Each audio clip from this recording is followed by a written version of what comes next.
Guys, tuloy tayo. Dito muna tayo sa gilid ng MR building. Okay. Makita niyo yung view rin dito. Napakaganda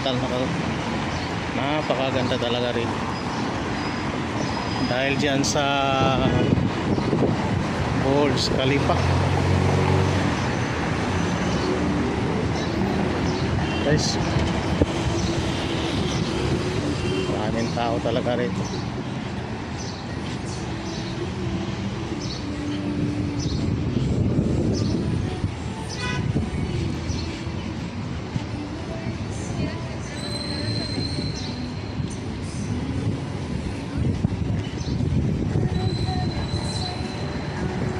Marami talagang vlogger dito, guys.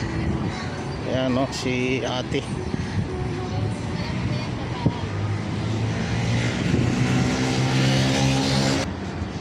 Daming vlogger dito.